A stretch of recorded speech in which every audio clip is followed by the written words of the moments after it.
ಏಡೆನ್ಸ್ news ನ ವರದಿಗೆ impact ಬಂದಿದೆ. ಇದಕ್ಕೆ ಸಂಬಂಧಿಸಿದಂತೆ ಒಂದು ಬ್ರೇಕಿಂಗ್ ನ್ಯೂಸ್ ಲಭ್ಯವಾಗ್ತಾ ಇದೆ. ಏಡೆನ್ಸ್ ನ್ಯೂಸ್ ವರದಿ ಇಂಪ್ಯಾಕ್ಟ್. ಅಥಣಿ ತಾಲೂಕು ಆಸ್ಪತ್ರೆ ಪಾರ್ಕಿಂಗ್ ಸಮಸ್ಯೆ ನಿವಾರಣೆಗೆ ಮುಂದಾದ ಅಧಿಕಾರಿಗಳು. ವೈದ್ಯಾಧಿಕಾರಿ ಬಸಗೌಡ ಕಾಗೆ ಭರವಸೆ.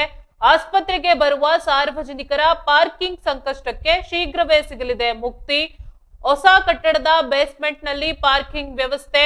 ತಾಯಿ ಮತ್ತು ಮಕ್ಕಳ ಆಸ್ಪತ್ರೆ ನಿರ್ಮಾಣದ ಬಳಿಕ ಸಮಸ್ಯೆ ಪರಿಹಾರಕ್ಕೆ ಪ್ಲಾನ್. ಪುರಸಭೆ ಅಧಿಕಾರಿಗಳೊಂದಿಗೆ ಚರ್ಚಿಸಿ ಕ್ರಮ. ಆಸ್ಪತ್ರೆ ಆವರಣದ ಅವ್ಯವಸ್ಥೆ ಸರಿಪಡಿಸಲು ವೈದ್ಯಾಧಿಕಾರಿಗಳ ಕಟ್ಟುನಿಟ್ಟಿನ ಸೂಚನೆ. ಮಾಧ್ಯಮದ ವರದಿಗೆ ಎಚ್ಚೆತ್ತ ಆರೋಗ್ಯ ಇಲಾಖೆ. ಅಥಣಿ ಆಸ್ಪತ್ರೆಯಲ್ಲಿ ಶಿಸ್ತುಬದ್ಧ ವಾಹನ ನಿಲುಗಡೆಗೆ ಸಿದ್ಧತೆ. ಏಡೆನ್ಸ್ ನ್ಯೂಸ್ ವರದಿಗೆ ಇಂಪ್ಯಾಕ್ಟ್. ಅಥಣಿ ತಾಲೂಕು ಆಸ್ಪತ್ರೆ ಪಾರ್ಕಿಂಗ್ ಸಮಸ್ಯೆ ನಿವಾರಣೆಗೆ ಅಧಿಕಾರಿಗಳು ಮುಂದಾಗಿದ್ದಾರೆ. ವೈದ್ಯಾಧಿಕಾರಿ ಬಸಗೌಡ ಕಾಗೆ ಅವರು ಭರವಸೆಯನ್ನ ನೀಡಿದ್ದಾರೆ. ಆಸ್ಪತ್ರೆಗೆ ಬರುವ ಸಾರ್ವಜನಿಕರ ಪಾರ್ಕಿಂಗ್ ಸಂಕಷ್ಟಕ್ಕೆ ಶೀಘ್ರವೇ ಸಿಗಲಿದೆ ಮುಕ್ತಿ. ಹೊಸ ಕಟ್ಟಡದ ಬೇಸ್ಮೆಂಟ್ ನಲ್ಲಿ ಪಾರ್ಕಿಂಗ್ ವ್ಯವಸ್ಥೆ ಮಾಡಲಾಗುತ್ತಿದೆ ಎಂದು ಭರವಸೆ ಕೊಟ್ಟಿದ್ದಾರೆ. ತಾಯಿ ಮತ್ತು ಮಕ್ಕಳ ಆಸ್ಪತ್ರೆ ನಿರ್ಮಾಣದ ಬಳಿಕ ಸಮಸ್ಯೆ ಪರಿಹಾರಕ್ಕೆ ಪ್ಲಾನ್ ಮಾಡಲಾಗಿದೆ ಅಂತಾನೆ ಹೇಳ್ಬೋದು. ಪುರಸಭೆ ಅಧಿಕಾರಿಗಳೊಂದಿಗೆ ಚರ್ಚಿಸಿ ಕ್ರಮ ಕೈಗೊಳ್ಳಲಾಗಿದೆ. ಆಸ್ಪತ್ರೆ ಆವರಣದ ಅವ್ಯವಸ್ಥೆ ಸರಿಪಡಿಸಲು ವೈದ್ಯಾಧಿಕಾರಿಗಳ ಕಟ್ಟುನಿಟ್ಟಿನ ಸೂಚನೆ ಬಂದಿದೆ. ಮಾಧ್ಯಮದ ವರದಿಗೆ ಎಚ್ಚೆತ್ತ ಆರೋಗ್ಯ ಇಲಾಖೆ. ಅಥಣಿ ಆಸ್ಪತ್ರೆಯಲ್ಲಿ ಶಿಸ್ತುಬದ್ಧ ವಾಹನ ನಿಲುಗಡೆಗೆ ಸಿದ್ಧತೆಯನ್ನ ನಡೆಸ್ತಾ ಇದೆ.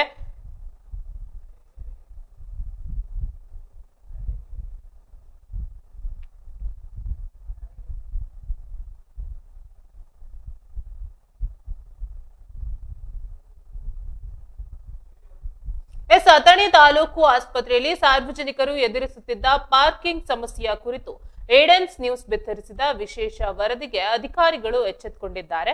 ವರದಿಯ ಬೆನ್ನಲ್ಲೇ ಈ ಕುರಿತು ಪ್ರತಿಕ್ರಿಯಿಸಿರುವ ತಾಲೂಕು ವೈದ್ಯಾಧಿಕಾರಿ ಬಸಗೌಡ ಕಾಗೆ ಅವರು ಶೀಘ್ರದಲ್ಲೇ ಪಾರ್ಕಿಂಗ್ ವ್ಯವಸ್ಥೆಯನ್ನ ಸರಿಪಡಿಸುವ ಭರವಸೆ ನೀಡಿದ್ದಾರೆ. ಈ ಕುರಿತು ಮಾಹಿತಿ ನೀಡಿದ ಅವರು ಅಥಣಿ ತಾಲೂಕು ಆಸ್ಪತ್ರೆಗೆ ಪ್ರತಿನಿತ್ಯ ಸಾವಿರಾರು ಸಂಖ್ಯೆಯಲ್ಲಿ ರೋಗಿಗಳು ಹಾಗೂ ಸಾರ್ವಜನಿಕರು ಬರೋದ್ರಿಂದ ಎಲ್ಲರಿಗೂ ಪಾರ್ಕಿಂಗ್ ವ್ಯವಸ್ಥೆ ಕಲ್ಪಿಸುವುದು ಸದ್ಯದ ಪರಿಸ್ಥಿತಿಯಲ್ಲಿ ಸವಾಲಾಗಿದೆ. ಈ ಬಗ್ಗೆ ನಾವು ಈಗಾಗಲೇ ಹಲವಾರು ಬಾರಿ ಪುರಸಭೆ ಅಧಿಕಾರಿಗಳ ಗಮನಕ್ಕೆ ತಂದಿದ್ದೀವಿ. ಸದ್ಯ ನಿರ್ಮಾಣ ಹಂತದಲ್ಲಿರುವ ಹೊಸ ತಾಯಿ ಮತ್ತು ಮಕ್ಕಳ ಆಸ್ಪತ್ರೆಯ ಕಟ್ಟಡದ ಕೆಳಭಾಗದಲ್ಲಿ ವಿಶಾಲವಾದ ಪಾರ್ಕಿಂಗ್ ವ್ಯವಸ್ಥೆ ಮಾಡಲು ಯೋಜನೆ ರೂಪಿಸಲಾಗಿದೆ ಎಂದು ತಿಳಿಸಿದ್ದಾರೆ. ನಂತರ ಮಾತನಾಡಿರೋ ವೈದ್ಯಾಧಿಕಾರಿಗಳು ಏಡೆನ್ಸ್ ನ್ಯೂಸ್ ಮಾಧ್ಯಮದಲ್ಲಿ ಬಿತ್ತರವಾದ ಸುದ್ದಿಯನ್ನ ಗಂಭೀರವಾಗಿ ಪರಿಗಣಿಸಿದ್ದೇವೆ. ಸಾರ್ವಜನಿಕರಿಗೆ ಇನ್ಮುಂದೆ ಇಂತಹ ತೊಂದರೆಗಳಾಗದಂತೆ ಪುರಸಭೆ ಅಧಿಕಾರಿಗಳೊಂದಿಗೆ ಮತ್ತೊಮ್ಮೆ ಚರ್ಚೆ ಮಾಡಿ ಹಾಗೂ ನಮ್ಮ ಸಿಬ್ಬಂದಿ ವರ್ಗದವರಿಗೂ ಕಟ್ಟುನಿಟ್ಟಿನ ಸೂಚನೆ ನೀಡುವ ಮೂಲಕ ಪಾರ್ಕಿಂಗ್ ಸಮಸ್ಯೆ ಬಗೆಹರಿಸ್ತೀವಿ ಅಂತ ಭರವಸೆಯನ್ನ ಕೊಟ್ಟಿದ್ದಾರೆ.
ಈ ಬಗ್ಗೆ ಮತ್ತಷ್ಟು ಮಾಹಿತಿ ನೀಡಲು ಸ್ಥಳೀಯ ವರದಿಗಾರದಂತ ಆನಂದ್ ದೂರವಾಣಿ ಸಂಪರ್ಕದಲ್ಲಿದ್ದಾರೆ.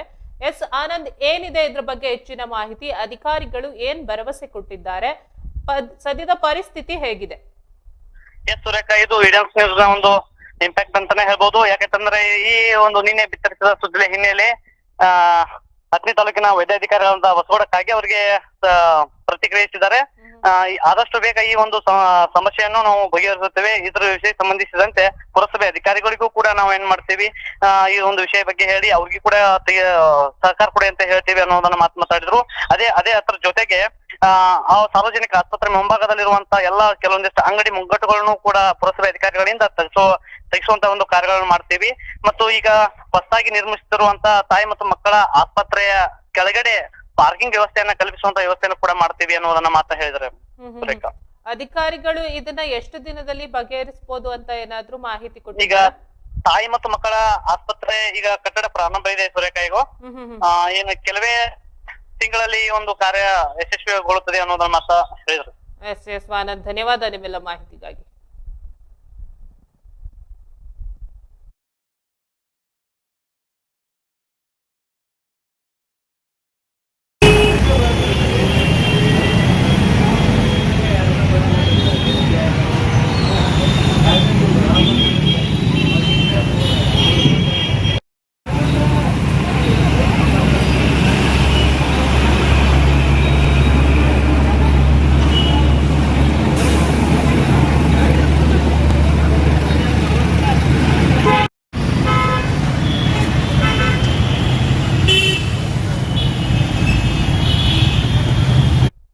ಇದು ಏಡೆನ್ಸ್ ನ್ಯೂಸ್ ನ ಇಂಪ್ಯಾಕ್ಟ್ ಅಂತಾನೆ ಹೇಳ್ಬೋದು. ನಾವು ಕೆಲವು ಸುದ್ದಿ ಬಿತ್ತರಿಸೋದಲ್ಲ, ಆ ಸುದ್ದಿಯ ಮೂಲಕ ಬದಲಾವಣೆಯನ್ನ ಕೂಡ ತರ್ತೀವಿ ಅನ್ನೋದಕ್ಕೆ ಅಥಣಿ ತಾಲೂಕು ಆಸ್ಪತ್ರೆಯ ಈ ಘಟನೆ ಒಂದು ಸಾಕ್ಷಿಯಾಗಿದೆ.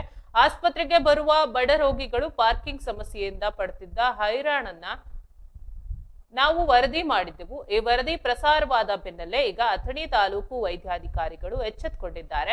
ವರದಿಯ ಕಿಚ್ಚು ಅಧಿಕಾರಿಗಳ ಎಚ್ಚರ ತಂದಿದೆ. ಅಥಣಿ ತಾಲೂಕು ಆಸ್ಪತ್ರೆಯ ಪಾರ್ಕಿಂಗ್ ಅವ್ಯವಸ್ಥೆಯ ಬಗ್ಗೆ ಏಡೆನ್ಸ್ ನ್ಯೂಸ್ ನಡೆಸಿದ ಕುಟುಕು ಕಾರ್ಯಾಚರಣೆ ಮತ್ತು ವಿಶೇಷ ವರದಿಗೆ ಅಧಿಕಾರಿಗಳು ಭರವಸೆಯನ್ನ ನೀಡಿದ್ದಾರೆ. ವರದಿ ಪ್ರಸಾರವಾದ ತಕ್ಷಣ ಕಾರ್ಯಪ್ರವೃತ್ತರಾಗಿರೋ ತಾಲೂಕು ವೈದ್ಯಾಧಿಕಾರಿ ಬಸಗೌಡ ಕಾಗೆ ಅವರು ಸಮಸ್ಯೆಯನ್ನ ಒಪ್ಪಿಕೊಂಡಿದ್ದಲ್ಲದೆ ಪರಿಹಾರದ ನೀಲನಕ್ಷೆಯನ್ನ ಮುಂದಿಟ್ಟಿದ್ದಾರೆ. ಹೊಸ ಪಾರ್ಕಿಂಗ್ ಯೋಜನೆಯನ್ನ ಕೂಡ ಹೇಳಿದ್ದಾರೆ. ಸದ್ಯ ನಿರ್ಮಾಣ ಹಂತದಲ್ಲಿರುವ ತಾಯಿ ಮತ್ತು ಮಕ್ಕಳ ಆಸ್ಪತ್ರೆಯ ಬೇಸ್ಮೆಂಟ್ ನಲ್ಲಿ ವಿಶಾಲವಾದ ಪಾರ್ಕಿಂಗ್ ವ್ಯವಸ್ಥೆ ಕಲ್ಪಿಸುವುದಾಗಿ ಅಧಿಕೃತವಾಗಿ ತಿಳಿಸಿದ್ದಾರೆ. ಪುರಸಭೆಯೊಂದಿಗೆ ಸಮನ್ವಯ ನಡೆಸಿದ್ದಾರೆ. ಕೇವಲ ಆಸ್ಪತ್ರೆ ಮಾತ್ರವಲ್ಲದೆ ಪುರಸಭೆ ಅಧಿಕಾರಿಗಳೊಂದಿಗೆ ಚರ್ಚಿಸಿ ಸಾರ್ವಜನಿಕರಿಗೆ ಶಾಶ್ವತ ಪರಿಹಾರ ಒದಗಿಸುವ ಭರವಸೆಯನ್ನ ಕೂಡ ಕೊಟ್ಟಿದ್ದಾರೆ. ಪತ್ರಿಕೋದ್ಯಮದ ಅಸಲಿ ಉದ್ದೇಶವೇ ವ್ಯವಸ್ಥೆಯನ್ನ ಎಚ್ಚರಿಸುವುದು. ಅಥಣಿಯ ಸಾರ್ವಜನಿಕರು ದಶಕಗಳಿಂದ ಅನುಭವಿಸ್ತಾ ಇದ್ದ ಪಾರ್ಕಿಂಗ್ ಕಿರಿಕಿರಿಗೆ ಈಗ ಮುಕ್ತಿ ಸಿಗುವ ಕಾಲ ಹತ್ತಿರ ಬಂದಿದೆ. ಅಧಿಕಾರಿಗಳು ಏಡೆನ್ಸ್ ನ್ಯೂಸ್ ವರದಿಯನ್ನ ಗಂಭೀರವಾಗಿ ಪರಿಗಣಿಸಿದ್ದೇವೆ ಎಂದು ಹೇಳಿರೋದು ಜನಪರ ಕಾಳಜಿಗೆ ಸಂದ ಜಯ ಅಂತಾನೆ ಹೇಳ್ಬೋದು. ಸಾರ್ವಜನಿಕರ ಗಮನಕ್ಕೆ ತರೋದಾದ್ರೆ ಅಧಿಕಾರಿಗಳು ಈಗ ಭರವಸೆ ನೀಡಿದ್ದಾರೆ. ಈ ಭರವಸೆ ಕೇವಲ ಮಾತಿಗೆ ಸೀಮಿತವಾಗಬಾರದು. ಅಲ್ಲಿಯವರೆಗೆ ನಮ್ಮ ಏಡೆನ್ಸ್ ನ್ಯೂಸ್ ನಲ್ಲಿ ಈ ಸಮಸ್ಯೆ ಬಗೆಹರಿಯೋವರೆಗೂ ಅಲ್ಲಿಯವರೆಗೆ ನಮ್ಮ ಏಡೆನ್ಸ್ ನ್ಯೂಸ್ ತಂಡ ಈ ವಿಷಯವನ್ನ ಫಾಲೋ ಅಪ್ ಮಾಡ್ತಾನೆ ಇರುತ್ತೆ. ಅಧಿಕಾರಿಗಳು ಈಗ ಭರವಸೆಯನ್ನ ಕೊಟ್ಟಿದ್ದಾರೆ. ಮುಂದಿನ ದಿನಗಳಲ್ಲಿ ಇದನ್ನ ಬಗೆಹರಿಸೋದಾಗಿ ಕೂಡ ಭರವಸೆಯನ್ನ ನೀಡಿದ್ದಾರೆ.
ನಿನ್ನೆ ಏನೋ ಸುದ್ದಿ ಪ್ರಸಾರ ಆಗಿತ್ತು ಈ ಡೆನ್ಸಲ್ಲಿ ಸರ್ಕಾರಿ ಆಸ್ಪತ್ರೆಯ ವ್ಯವಸ್ಥೆ ಕುರಿತು. ಬಟ್ ಈಗ ನಮ್ಮ ಸರ್ಕಾರಿ ಸಾರ್ವಜನಿಕ ಆಸ್ಪತ್ರೆ 100 ಹಾಸಿಗೆದಾಗಿದ್ದು ದಿನಕ್ಕೆ ಸಾವಿರಾರು ರೋಗಿಗಳು ಇಲ್ಲಿ ಬರ್ತಾರೆ, ಅವ್ರ ಸಂಬಂಧಿಕರು ಬರ್ತಾರೆ. ಸೊ ಅವರೆಲ್ಲರಿಗೂ ಕೂಡ ಒಂದು ಪಾರ್ಕಿಂಗ್ ವ್ಯವಸ್ಥೆ ಮಾಡೋದು ಭಾಳ ಕಷ್ಟ. ನಮ್ಮ ಆಸ್ಪತ್ರೆ ಒಳಗಡೆ ಏನು ಆವರಣ ಇದೆ ಅಲ್ಲಿ ರೋಗಿಗಳು ಮತ್ತು ಅವರ ಸಂಬಂಧಿಕರು ಅಡ್ಡಾಡ್ತಾ ಇರೋದ್ರಿಂದ, ಚಿಕ್ಕ ಮಕ್ಕಳು ಇರೋದ್ರಿಂದ ನಾವು ಅಲ್ಲಿ ಪಾರ್ಕಿಂಗ್ಗೆ ಅವರಿಗೆ ಆಂಬ್ಯುಲೆನ್ಸ್ ಬಿಟ್ಟು ಬೇರೆ ಯಾವುದೇ ವಾಹನಗಳಿಗೆ ನಾವು ಪಾರ್ಕಿಂಗ್ ವ್ಯವಸ್ಥೆಯನ್ನು ಕಲ್ಪಿಸ್ತೀವಿ.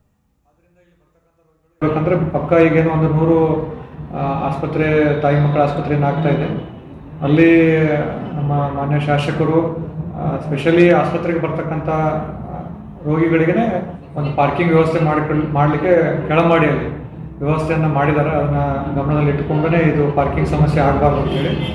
ಸೊ ಮುಂದಿನ ದಿನಗಳಲ್ಲಿ ಈ ಥರ ಪಾರ್ಕಿಂಗ್ ಸಮಸ್ಯೆ ಆಗೋ ರೀತಿಯಿಂದ ನಮ್ಮ ಮುನ್ಸಿಪಾಲ್ಟಿಯವ್ರ ಕಡೆಯಿಂದ ಮತ್ತು ನಮ್ಮ ಕಡೆಯಿಂದ ನಾವು ಅದನ್ನು ಕ್ರಮ ತಗೋತೀವಿ ಅಂತ ನಮ್ಮ ಈ ಮಾಧ್ಯಮ ಮುಖಾಂತರ ನಾನು ಹೇಳಬೇಕು.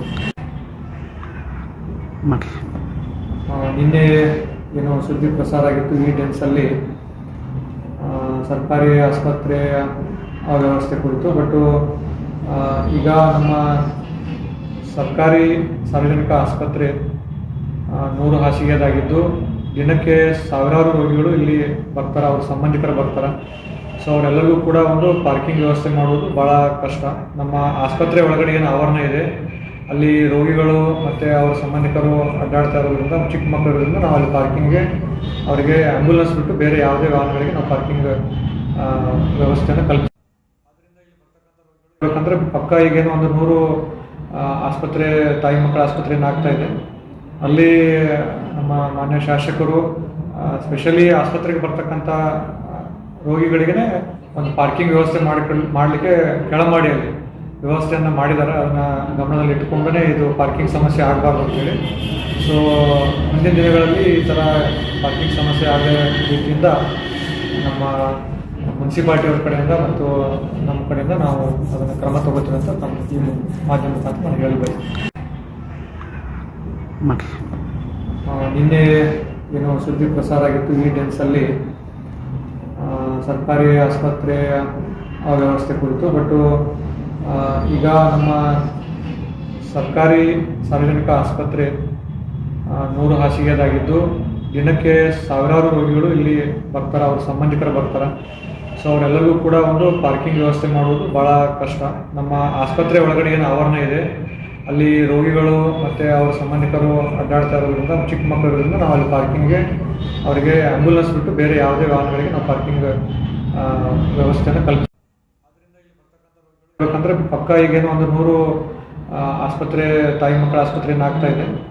ಅಲ್ಲಿ ನಮ್ಮ ಮಾನ್ಯ ಶಾಸಕರು ಸ್ಪೆಷಲಿ ಆಸ್ಪತ್ರೆಗೆ ಬರ್ತಕ್ಕಂಥ ರೋಗಿಗಳಿಗೆ ಒಂದು ಪಾರ್ಕಿಂಗ್ ವ್ಯವಸ್ಥೆ ಮಾಡಲಿಕ್ಕೆ ಕೆಳಮಾಡಿಯಲ್ಲಿ ವ್ಯವಸ್ಥೆಯನ್ನು ಮಾಡಿದ್ದಾರೆ. ಅದನ್ನು ಗಮನದಲ್ಲಿ ಇಟ್ಟುಕೊಂಡೇ ಇದು ಪಾರ್ಕಿಂಗ್ ಸಮಸ್ಯೆ ಆಗಬಾರ್ದು ಅಂತೇಳಿ. ಸೊ ಮುಂದಿನ ದಿನಗಳಲ್ಲಿ ಈ ಥರ ಪಾರ್ಕಿಂಗ್ ಸಮಸ್ಯೆ ಆಗೋ ರೀತಿಯಿಂದ ನಮ್ಮ ಮುನ್ಸಿಪಾಲ್ಟಿಯವ್ರ ಕಡೆಯಿಂದ ಮತ್ತು ನಮ್ಮ ಕಡೆಯಿಂದ ನಾವು ಅದನ್ನು ಕ್ರಮ ತಗೋತೀವಿ ಅಂತ ನಮ್ಮ ಈ ಮಾಧ್ಯಮ ಮುಖಾಂತರ ನಾನು ಹೇಳಬೇಕು. ನಿನ್ನೆ ಏನೋ ಸುದ್ದಿ ಪ್ರಸಾರ ಆಗಿತ್ತು, ಈ ಡೆನ್ಸಲ್ಲಿ ಸರ್ಕಾರಿ ಆಸ್ಪತ್ರೆ ವ್ಯವಸ್ಥೆ ಕುರಿತು. ಬಟ್ ಈಗ ನಮ್ಮ ಸರ್ಕಾರಿ ಸಾರ್ವಜನಿಕ ಆಸ್ಪತ್ರೆ 100 ಹಾಸಿಗೆದಾಗಿದ್ದು ದಿನಕ್ಕೆ ಸಾವಿರಾರು ರೋಗಿಗಳು ಇಲ್ಲಿ ಬರ್ತಾರೆ, ಅವ್ರ ಸಂಬಂಧಿಕರು ಬರ್ತಾರೆ. ಸೊ ಅವರೆಲ್ಲರಿಗೂ ಕೂಡ ಒಂದು ಪಾರ್ಕಿಂಗ್ ವ್ಯವಸ್ಥೆ ಮಾಡೋದು ಭಾಳ ಕಷ್ಟ. ನಮ್ಮ ಆಸ್ಪತ್ರೆ ಒಳಗಡೆ ಏನು ಆವರಣ ಇದೆ ಅಲ್ಲಿ ರೋಗಿಗಳು ಮತ್ತು ಅವ್ರ ಸಂಬಂಧಿಕರು ಅಡ್ಡಾಡ್ತಾ ಇರೋದ್ರಿಂದ, ಚಿಕ್ಕ ಮಕ್ಕಳು ಇರೋದ್ರಿಂದ ನಾವು ಅಲ್ಲಿ ಪಾರ್ಕಿಂಗ್ಗೆ ಅವರಿಗೆ ಆ್ಯಂಬುಲೆನ್ಸ್ ಬಿಟ್ಟು ಬೇರೆ ಯಾವುದೇ ವಾಹನಗಳಿಗೆ ನಾವು ಪಾರ್ಕಿಂಗ್ ವ್ಯವಸ್ಥೆಯನ್ನು